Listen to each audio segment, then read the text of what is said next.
শুধু পণ্যের ছবি নয়, কাহিনী বলুন।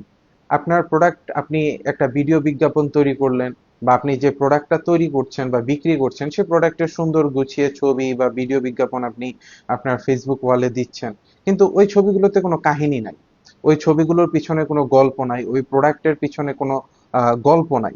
তাহলে মানুষের কাছে সেটা অতটা ইমোশনাল হবে না।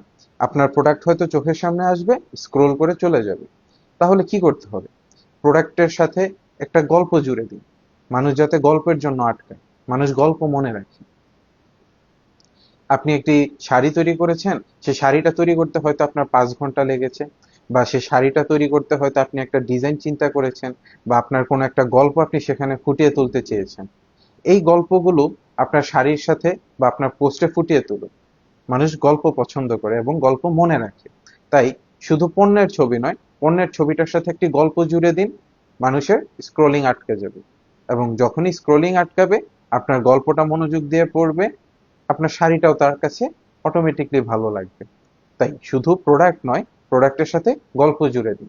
সেই প্রোডাক্টটা কিভাবে তাকে হেল্প করতে পারে, সেই প্রোডাক্টটা কিভাবে সে ব্যবহার করতে পারে, অন্য প্রোডাক্ট থেকে কিভাবে সেটা আলাদা, বা কোনো একটা ডিফারেন্ট ব্র্যান্ডের প্রোডাক্ট ব্যবহার করতে গিয়ে সে যে প্রবলেমটা পাচ্ছে সেটা আপনার ব্র্যান্ডের প্রোডাক্টে নেই, বা আপনার ব্র্যান্ডের প্রোডাক্টটা হয়তো একটু ডিফারেন্ট ওয়েতে সে প্রবলেমটা সলভ করছে।